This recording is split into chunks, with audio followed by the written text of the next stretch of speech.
এখন এই যে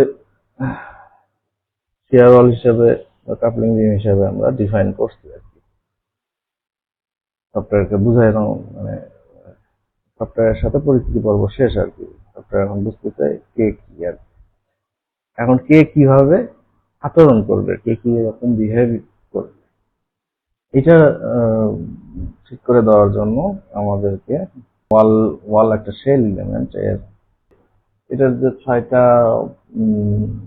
স্টিফনেস মডিফায়ার আছে, F11, F22, F12, M11, M12, M22, এইখানে এইগুলা আমাদের এই স্টিফনেস মডিফায়ার ভ্যালুটা ব্যবহার মানে এখানে ইনপুট করতে হবে আর কি, পরিস্থিতি অনুযায়ী কে কেমন আচরণ করবে সেইটা আমরা এখন এখানে বলে দিব আর কি। এই প্রথমে যেটা দেখাইছি, এই যে আনক্র্যাকড সেকশনের জন্য 0.7 আইজি, ক্র্যাকড সেকশনের জন্য 0.35 আইজি। এখন আমি ক্র্যাক এই আলোচনাটা পরে দিয়ে করব, এখন প্রথমে আলোচনা করব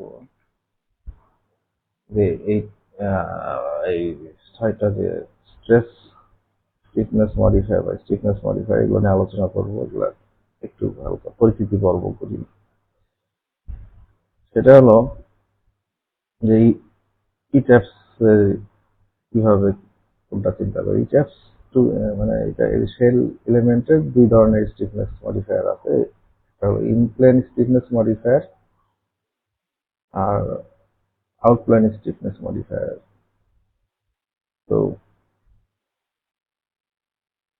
এটা মূলত ফোর্স মানে এই ফোর্স মেম্বার আর কি, এটা একটা প্লেট এলিমেন্ট বা শেল এলিমেন্ট যদি ধরা হয়, এটা এক্স ডিরেকশন, এটা ওয়াই ডিরেকশন, বা এটা এক্সিস 1 2 হিসাবে বলা হচ্ছে। এক্সিস 1 বরাবর যে টেনশন বা কম্প্রেশন ফোর্স কাজ করে সেটাকে F11, এক্সিস 2 বরাবর যে টেনশন বা কম্প্রেশন ফোর্স কাজ করে সেটাকে F22, এবং F12 এটা হলো যে আপনারা যদি এটাকে বিমের সাথে তুলনা করেন, বিমে যে শিয়ার ক্র্যাক থাকে 45 ডিগ্রি অ্যাঙ্গেলে শিয়ার ফোর্স, এখানেও ঠিক সেটাই আসলে। এখানে এই F12টা কাজ করতেছে এই এটা 1 অ্যাক্সিস, এটা 2 অ্যাক্সিস, এইরকম ডিরেকশন বরাবর, এরকম ডিরেকশন বরাবর। মানে এই এখন আপনি চিন্তা করেন যে একটা ওয়াল দাঁড়ায় আছে, সে ওয়ালের গায়ে 45 ডিগ্রি অ্যাঙ্গেলে একটা স্ট্রেস ডেভেলপ করছে, সেই ক্ষেত্রে এখানে ক্র্যাক আসার সম্ভাবনা হতে পারে। এটা এই ধরনের, এটাকে F12 হিসাবে বলতেছে, ঠিক আছে। আর এখানে বাকি তিনটা যেটা আউটপ্লেন stiffness refers M11, M22, M12, এখানে মূলত এই মোমেন্ট ক্যারি করতেছে স্ল্যাবের মধ্যে যদি চিন্তা করেন আর কি। এটা এক্সিস 1, এটা এক্সিস 2, এখান থেকে বুঝতে জটিল হবে আর কি। এই মুভমেন্টটা কিভাবে হচ্ছে, এটা যদি এক্সিস 2 হয় আর কি, এবং হলো যে এইটা যদি জেড এক্সিস 3 নাম্বার এক্সিস হয়, 3 নাম্বার এক্সিস, এখন এখানে M11 হলো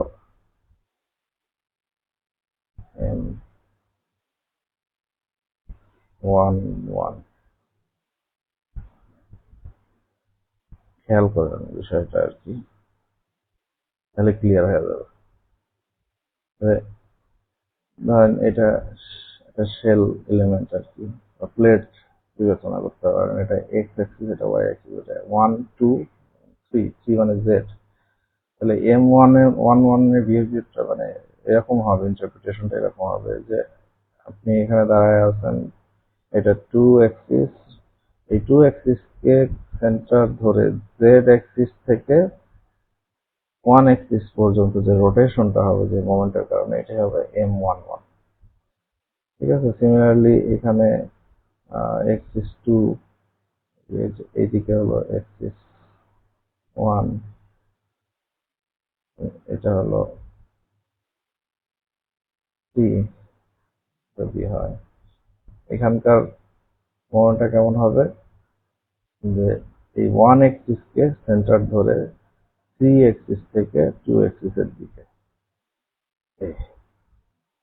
এই যে মুভমেন্ট, এটা হবে M2। আশা করি বুঝতে পারছেন আর কি। আর M12টা হলো যে সাপোজ এই আপনারা এই ছোট ছবিটাতে যদি দেখেন আর কি, আমি আপনাদের দেখাচ্ছি আর কি। এই M11 মানে এই কোনা ধরে এইভাবে যদি আমরা ইয়ে করি, জানি না বুঝতে পারছেন, সেক্ষেত্রে এটা হবে M12। তাহলে এই 6টা স্টিফনেস মডিফায়ার সম্পর্কে আপনাদের বা ফোর্স সম্পর্কে আপনারা জানতে পারলেন ইনশাআল্লাহ। জানি না কতটুকু বুঝাইতে পারলাম আর কি, বিষয়টা আসলেই জটিল মানে বোঝানো আর। পরের পেজে যদি আমরা যাই, আচ্ছা এইখানে অনেক কথা বলছে, আমি আর মানে সাধারণভাবে বলি আর কি। Flexural and axial behavior is modified by either F11 এবং F2। এই দুইটা মডিফায়ার এই মেম্বারের ফ্লেক্সুরাল অ্যান্ড এক্সিয়াল বিহেভিয়ার মডিফাই করে আর কি। F12 ওই যে বললাম যে শিয়ারের মতো, বিম শিয়ার প্লেনের মতো, এই 12 shear behaviour is control by F12। মানে এই যে F12 এটা এই বিহেভিয়ার, এটা হলো যে শিয়ার বিহেভিয়ারকে মডিফাই করে। এইখানে যে কথাটা বলছে আর কি, যে F12 এই শিয়ার বল বা আপনার কাপলিং বিমে, এটা এখানে বিহেভিয়ার গুলা ফ্লেক্সুরাল এবং এক্সিয়াল বিহেভিয়ার গুলাই মডিফাই করতে হয় আর কি। কোড রিকমেন্ড করতেছে যে শুধুমাত্র F11 এবং F22 এই দুইটা স্টিফনেস মডিফায়ার মডিফাই করতে রিকমেন্ড করতেছে। বাকি যেটা আছে, যেটা শিয়ার বিহেভিয়ার কন্ট্রোল করে, সেটাকে মডিফাই করার কোনো প্রয়োজন নাই। ঠিক আছে, ইন জেনারেল সেন্স আর কি। আচ্ছা, এখন পরের প্যারাটাই যেটা বলছে যে এই যে স্টিফনেস মডিফায়ার F11 এবং F22, এখন এই দুইটার যে কোনো একটা শেয়ার ওয়ালে এবং হলো যে আর একটা শেয়ার কাপলিং ব্যবহার করতে হবে। মানে দুইটা একসাথে কোনো জায়গাতেই ব্যবহার করা যাবে না, দুইটা একসাথে শেয়ার ওয়ালেও ব্যবহার করা যাবে না, দুইটা একসাথে কাপলিং বিমেও ব্যবহার করা যাবে না, বা যদি বলি টায়ার এন্ড স্প্যান্ডেল আর কি। তাইলে আমাকে আমার যে ওই স্টিফনেস মডিফায়ার 0.7 আর 0.35 যেটাই ধরি আর কি, সেটা ওয়ালের জন্য যে কোনো একটাতে 11 অথবা 22, অথবা কাপলিং এর জন্য 11 অথবা 22, কোনটাতে ব্যবহার করতে হবে। এটা বলতেছে যে ডিফল্ট ওরিয়েন্টেশন, মানে আপনার বাই ডিফল্ট আপনি যে ইয়ে করছেন, আমি এটা ক্লোজ করি, আমি যে ওয়ালগুলো যে ড্র করছি, ড্র করার পরে আমি আর এটার কোনো লোকাল অ্যাক্সিস মানে হাত দেই নাই আর কি, চেঞ্জ করি নাই। সেই ক্ষেত্রে এটা ডিফল্ট যে পজিশনে থাকে, ডিফল্ট পজিশনে এই ওয়ালের এক্স অ্যাক্সিস 1 হলো এক্স বরাবর থাকতেছে হরিজন্টাল, এবং 2 হলো ভার্টিক্যাল। 1 horizontal, 2 vertical. এই ডিফল্ট পজিশনে থাকা অবস্থায় ওয়ালের ক্ষেত্রে এই মডিফায়ার ইউজ করতে হবে F22 তে এবং কাপলিং বা স্প্যান্ডেলের ক্ষেত্রে সেটা ব্যবহার করতে হবে F11 এ। তাহলে এটা কেন, এটার উত্তর দিই আর কি। এখানে একটা শিয়ার ওয়াল কাপলিং বিমের অ্যানালজি দেখতে পারতেছেন আর কি।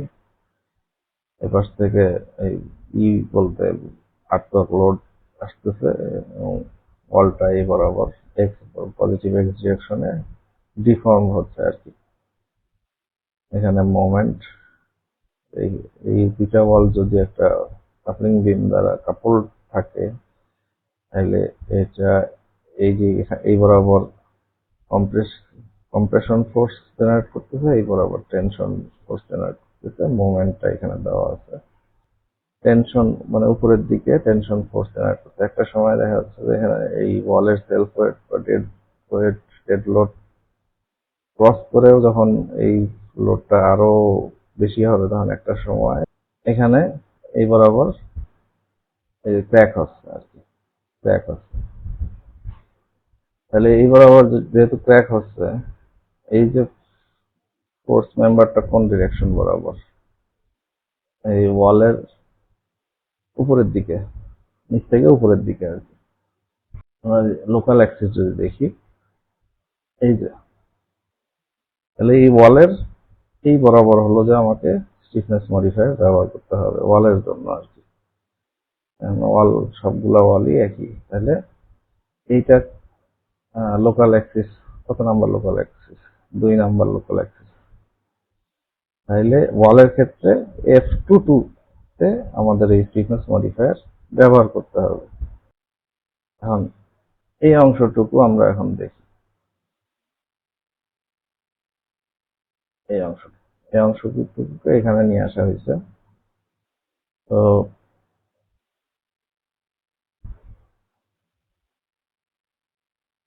এখানে এই যে মোমেন্টটা, এখানে একটা মোমেন্ট আসছে ক্লকওয়াইজ ডিরেকশন বরাবর, যার কারণে এটা এদিকে বেন্ডিং হয়েছে এখানে এবং এটাকে রেজিস্ট করতেছে এখানে একটা ডাউনওয়ার্ড শিয়ার ফোর্স, এখানে আপওয়ার্ড, এখানে একটা মোমেন্ট, এটাও ক্লকওয়াইজ, যার কারণে এইখানে এই জায়গাগুলোতে ক্র্যাক আসতেছে। এই ফেসে এক্স ডিরেকশন যখন লোড এই ভূমিকম্প এক্স ডিরেকশন বরাবর হচ্ছে, ক্র্যাকগুলা এই প্লেনে হচ্ছে। যখন আবার এটা মাইনাস এক্স ডিরেকশনে হচ্ছে তখন এটা উল্টা হয়ে যাচ্ছে, তো ক্র্যাক তখন আবার এই দিক চলে আসতেছে। তো মূলত এটা যদি একটা বিমের মতো চিন্তা করা হয়, এইখানে এই টেনশন এই বরাবর টেনশন ফোর্সের জন্য ক্র্যাক করতে চাই, তাইলে ওয়ালের হরিজন্টাল বরাবর আর এই কাপলিং এর ক্ষেত্রে হরিজন্টাল ফোর্স আছে, ফোর্সের ডিরেকশনে মেম্বারের দিকে কোন ফোর্স ডিরেকশন আছে, কোন ফোর্স, এই যে 1, এই যে হরিজন্টাল ডিরেকশনে কোন দিকে আছে 1। তাহলে কাপলিং এর ক্ষেত্রে বা স্প্যান্ডেলের ক্ষেত্রে আমাদের এটা F11 এ এই ভ্যালুটা দিতে হবে আর এই ইনপ্লেন স্টিফনেস মডিফায়ার গুলো গেল। এখন আউটপ্লেন stiffness modifier M11, M22, M12 আমরা যেটা দেখাইলাম প্রথমে একটু আগে, ওয়াল সাধারণত আউটপ্লেন বেন্ডিং মোমেন্ট ক্যারি করে, এইটা ধরে সাধারণত ডিজাইন করা হয় না। সাধারণত এটা অনেক কারণেই হয়ে থাকে, যেমন এই এখানে আমার একটা এক্সেসিভ লংজিটিউডাল রিইনফোর্সমেন্ট অ্যাভয়েড করার জন্য, অথবা পাশের কলামগুলা কেউই চাবে না যে, আমি ব্যক্তিগতভাবে আমি চাবো না যে আমি ওয়ালটাকে এত শক্তিশালী ভাবে ডিজাইন করতেছি, কনস্ট্রাকশনের সময় শক্তিশালী নাও হতে পারে, পাশের কলামগুলা সেক্ষেত্রে দুর্বল হয়ে যাবে। তো ইন্টেনশনালি আমি ওই ডিরেকশনটাকে ওয়ালে ডিজাইন করলামই না, সেই অনুযায়ী ওই মানে আশেপাশের কলামগুলা সেই অনুযায়ী শক্তিশালী হইল আর একটু সেফ থাকা গেল। সে কারণে এইটা অনেকেই এটা অ্যাভয়েড করে, বাট প্রজেক্ট অনেক বড় হইলে বা অনেক হাই রাইজ বিল্ডিং হলে হয়তো দেখা যাচ্ছে যে ইনক্লাইন বেন্ডিং মোমেন্টটা যদি আমরা কনসিডার করি আমাদের অনেক খরচ বেঁচে যাচ্ছে আর কি, খরচ কমে যাচ্ছে। সেক্ষেত্রে এটা অনেকেই ব্যবহার করে এবং এটা ওইভাবেই কলামের মতো করে ব্যবহার করতে হবে। 0.70 যদি আনক্র্যাক সেকশন হয়ে থাকে আর ক্র্যাক সেকশন হয়ে থাকলে 0.35, ঠিক আছে। তবে আমি ব্যক্তিগতভাবে এটা এইভাবে এখনো আমি ব্যবহার করিনি বা করার চিন্তা ভাবনা আছে নাই, কারণ আমি আমাদের দেশের যে কনস্ট্রাকশন প্র্যাকটিস আর কি সেইখানে নিজেকে একটু সেফ পজিশনে রাখতেই পছন্দ করি আর কি। যদি না ব্যবহার করি তাহলে এই জিরো তো আর দেওয়া যাবে না, জিরো ধরে ডিজাইন করলে ভিতরে উলট পালট হয়ে যাবে, হ্যাং হয়ে যাবে, ক্যালকুলেশন করতে পারবে না। তো একটা মানে মিনিমাম একটা ভ্যালু দিতে হবে, সেটা 0.1 দেওয়ার একটা রেকমেন্ডেশন আছে এখানে। এটাই কিন্তু সব সিএসআই নলেজ বেস থেকে নেওয়া। আমরা এখন এখন কাজ করি, মডেলের কাজ করি আর কি, ঠিক আছে। আমরা সফটওয়্যারকে বুঝাইলাম কোনটা শেয়ার রোল কোনটা কাপলিং বিম। এখন আমরা সফটওয়্যারকে বুঝাইতে হবে আবার শেয়ার রোল তুমি কিভাবে কাজ করবা, তুমি কিভাবে লোড আসলে তুমি কিভাবে ডিফ্লেক্স মানে ডিফ্লেক্টেড হবা, কিভাবে ক্র্যাক করবা না ক্র্যাক করবা না, ক্র্যাক করলে কেমন করবা, কিভাবে কোন দিকে যাবে, এটা এখন আমরা ডিফাইন করবো। ওকে, তাহলে ডিফাইন করার জন্য আমরা আবার একটু কোডে যাই। কোডে কিভাবে, যেহেতু দুই ধরনের ভ্যালু আছে, কোড কিভাবে সাজেস্ট করছে। এটা এসিআই 31814R, পেজ নাম্বার 72। এইখানে যেটা আগের মতো আমাদের বিএনবিসি কোডের যেরকম দেওয়া আছে সেটাই আর কি। 0.7 কলাম ওয়ালের জন্য 0.7, ক্র্যাক আনক্র্যাক্ট অবস্থায়, ক্র্যাক্ট অবস্থায় 0.35। ওকে, এখানে কিভাবে কাজটা করতে হবে সেটা এই বক্সের ভিতরে লেখা আছে। এটাকে আমি একটু বড় আকারে যদি নিয়ে আসি, এখানে নিচে আছে, if the factor moments and shear from an analysis based on the moment of inertia of a wall taken equal to 0.70 IG indicate that the wall will crack in flexure। তার মানে এটা বলছে যে একটা অ্যানালাইসিস রেজাল্টে ওয়ালের moment of inertia 0.70 IG ধরার পরে যদি দেখা যাচ্ছে যে ওয়ালটা ক্র্যাক করতেছে, তাইলে ক্র্যাক করতেছে মানে এটা কংক্রিটের tension carrying capacity tensile stress capacity যেটা ক্যালকুলেশন আছে, এটাকে মডুলাস অফ রাপচার বললে। এখানে ইকুয়েশনটা 0.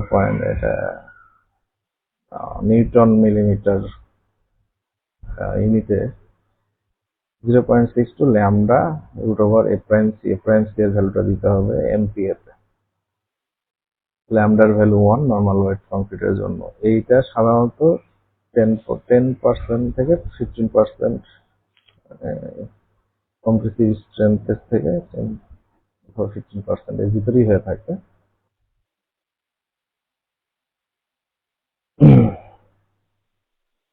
আচ্ছা, আমরা এখন এটা কিভাবে স্টিফনেস মডিফায়ার গুলো দেব সেটা দেখাচ্ছি। তো প্রথমে আমরা ফায়ার গুলোকে সিলেক্ট করলাম, অ্যাসাইন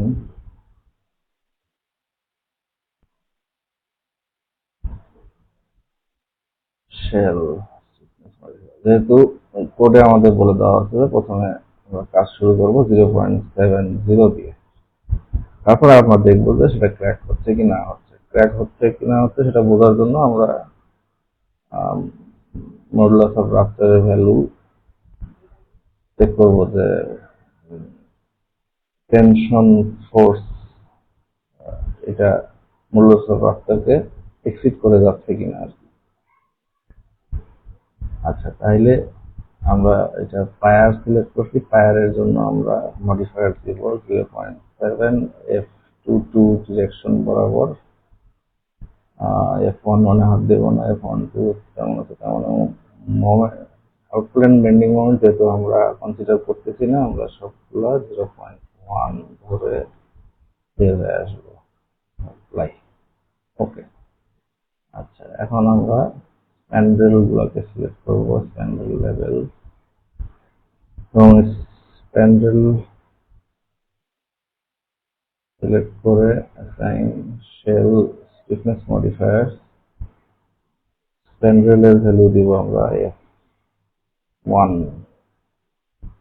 F1 মানে F22, F12 যেমন আছে আমরা রাখবো, মোমেন্ট গুলোকে আমরা 0.1 0.1 যাতে আসবো।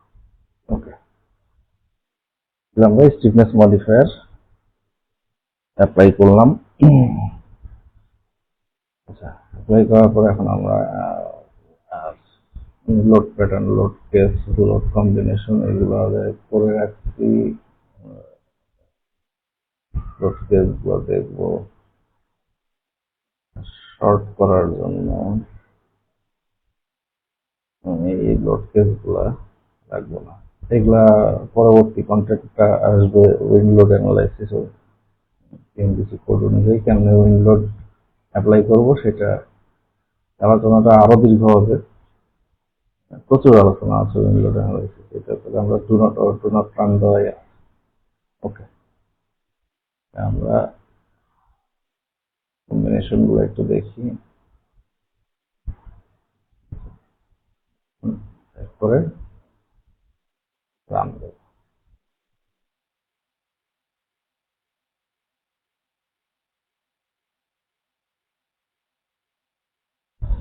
এর ভিতরে আমরা মডুলাস অফ রাপ্টারের ভ্যালুটা বের করে নিই। আমরা যেহেতু এখানে 4000 PSI কংক্রিট ইউজ করতেছি, আমাদের কংক্রিট হবে 27.5 MPa, সুতরাং 27.5 MPa এটার রুট 5 আমাদের ল্যামডার ভ্যালু 1 ইন্টু 0.62, যদি ঠিক হলো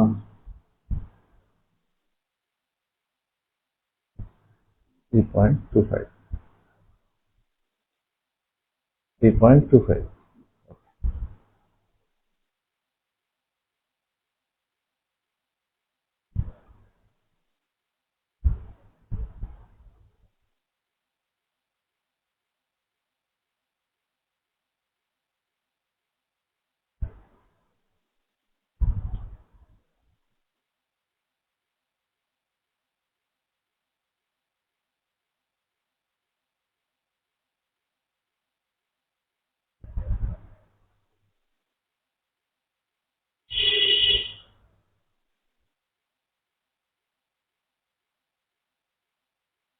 পরে আলোচনাগুলো আমরা সেরে ফেলি আর কি।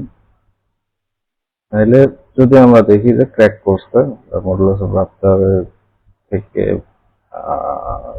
টেনশন ফোর্সের ভ্যালু, টেনসাইল স্ট্রেস বেশি, তখন আমরা এই আয়ের ভ্যালু, স্টিফনেসের ভ্যালু গুলোকে চেঞ্জ করে আবার 0.35 দিয়ে বাকি কাজ করবো।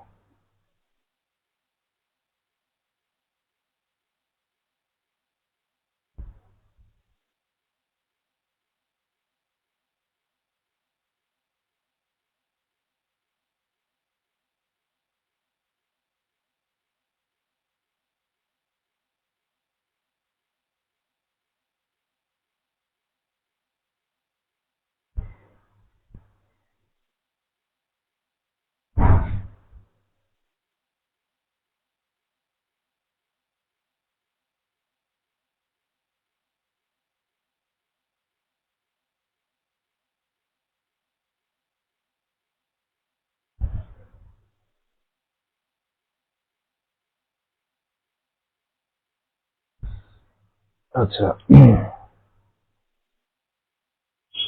এখন আমাদের একটু খেয়াল রাখতে হবে। এখন আমরা আহ, এই ইনপ্লেন স্ট্রেস এর ভ্যালু গুলো আমরা এখন চেক করব। তো সফটওয়্যারে যেহেতু উপরের দিকে পজিটিভ ভ্যালু, মানে উপরের ডিরেকশনে পজিটিভ ভ্যালু, নিচের ডিরেকশনে নেগেটিভ ভ্যালু, আমাদের ইন্টেনশন হলো আমরা টেনশন ফোর্স গুলাকে, টেনশন ফোর্স যেখানে জেনারেট হচ্ছে সেখানকার আমরা ইনপ্লেন স্ট্রেস কি অবস্থায় আছে সেটা দেখবো। তাহলে আমরা এই ম্যাক্সিমাম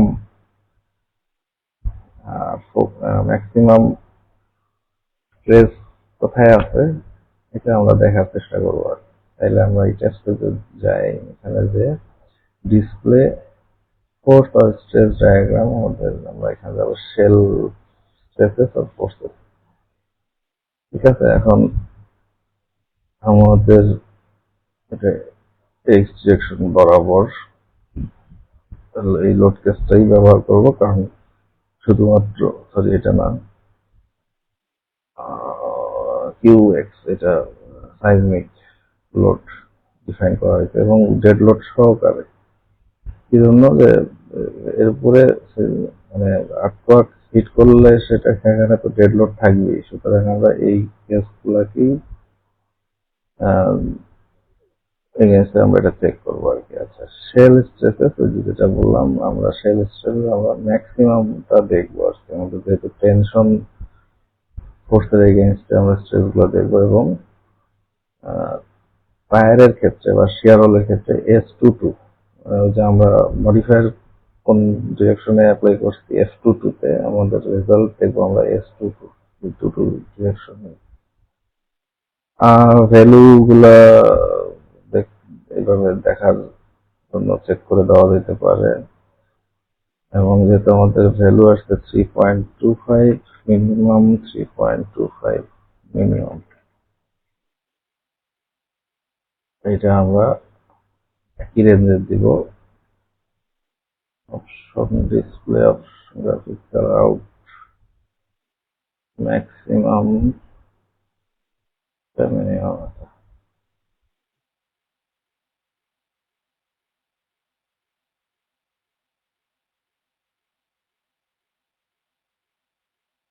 আমরা দেখি, এই যে আমরা এই যে হলুদ কালার এই জায়গাগুলা, এগুলাতে আমাদের এই ইনপ্লেন স্ট্রেস টেনশন ফোর্সের এগেনস্টে এই 3.25 এক্সিড করে গেছে আর কি। এখানে পুরোটা যদি দেখি ম্যাক্সিমাম 8.29, মানে এইটা হলো ম্যাক্সিমাম আসছে। তার মানে এইটা এটা আমরা বলতে পারি যে বল গুলোতে ক্র্যাক চলে আসছে আর কি। তবে এই পর্যায়ে মানে ক্র্যাকের এক্সটেন্টটা অনেক কম পর্যায়ে অনেকেই এটা আনক্র্যাকড অবস্থায় ডিজাইন করে। আমি করি না অবশ্য, আমি করি না এই কারণে যে শেয়ার ওয়াল যদি আমি আনক্র্যাকড অবস্থায় মডেল করি, পাশের কলামগুলো যে স্ট্রেন্থ বা যে ক্যাপাসিটির ডিজাইন হবে আর কি, আমি যদি ক্র্যাক ধরে ডিজাইন করি, পাশের কলামগুলা আরো স্ট্রং হিসাবে ডিজাইন হবে আর কি। তো তারপর এটা পরিস্থিতি অনুযায়ী এক একজন এক একভাবে সিদ্ধান্ত নেয়। যেহেতু এটা ক্র্যাক চলে আসছে অ্যাজ পার কোড, আমি এখন আবার অ্যানালাইসিসটা ব্রেক করলাম, আনলক করলাম, করে এখন আবার আগের মতো সিলেক্ট ফায়ার লেভেল, সিলেক্ট, এগুলোকে আমি স্টিফনেস মডিফায়ার ভ্যালু চেঞ্জ করে দিচ্ছি 0.35।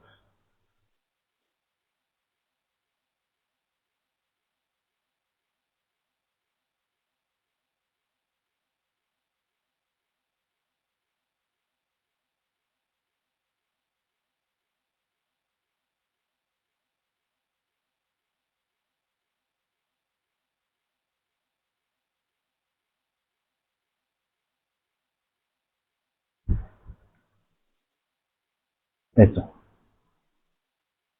ওকে। তারপর আবার অ্যানালাইসিস করে বাকি কাজ করে ফেললাম আর কি। আশা করি আপনারা বুঝতে পারছেন যে ক্র্যাক সেকশন, আনক্র্যাক সেকশন কিভাবে আহ, আপনারা বুঝতে পারবেন, চেক করবেন, সেই অনুযায়ী কিভাবে কোন জায়গায় স্টিফনেস মডিফায়ার ভ্যালুগুলো দেবেন আর কি। তার একটা প্রশ্ন বাকি থেকে গেল আর কি, যে আমরা এটা তো সব ফ্যাক্টর লোডের জন্য এগুলো, এই ভ্যালুগুলো ইনপুট করলাম। এখন সার্ভিসিবিলিটি চেক করার জন্য এই মডিফায়ারের ভ্যালুগুলা আবার ভিন্ন। সেটার জন্য আমরা এই কোডের পরের পেজে 73 নাম্বার পেজে এইখানে যে বক্স মার্ক করা যে প্যারাটা লেখা আছে, এটাকে আমি একটু পরে আর একটু বড় করে দেখাবো। এখানে যেটা লেখা আছে, ইট shall be permitted to calculate immediate lateral deflection using a moment of inertia 1.4 times I defined in 6.6.3.1 or using a more detailed analysis, but the value shall not exceed IG. এই যে ইমিডিয়েট ল্যাটারাল ডিফ্লেকশন, এটা মানে হলো যে আমি এখন service load কন্ডিশনে যখন অ্যানালাইসিস করব, সার্ভিসিবিলিটি চেক করার জন্য, তখন এই এই প্রপার্টি মডিফায়ার, এই স্টিফনেস মডিফায়ারের ভ্যালুগুলা, এই ভ্যালুগুলাকে 1.4 দ্বারা গুণ করে দেব। তাহলে তখন কলামের হবে হলো 0.7 ইন্টু 1.4, 9 এখানে 1 পয়েন্ট। সিমিলারলি ওয়ালের ক্ষেত্রেও তাই। আর যদি ক্র্যাকড অবস্থায় হয়, ক্র্যাকড হয়, তাহলে ওয়ালের ক্ষেত্রে সেটা হবে 0.5, বিমের ক্ষেত্রে তো 3.35 আমরা জানি সার্ভিস লোড কন্ডিশনে 0.5, এবং স্ল্যাবের ক্ষেত্রে ফ্যাক্টর লোড কন্ডিশনে 0.25, এবং সার্ভিস লোড কন্ডিশনে সেটা হয়ে যাবে 0.35। এই ভ্যালুগুলা এইভাবে চেঞ্জ করে নিতে হবে ফ্যাক্টর লোড কন্ডিশনে, এবং হলো সার্ভিস লোড কন্ডিশনের জন্য আলাদা। তো আজকের আলোচনা এখানেই শেষ করছি। সবাই ভালো থাকবেন। আল্লাহ হাফেজ।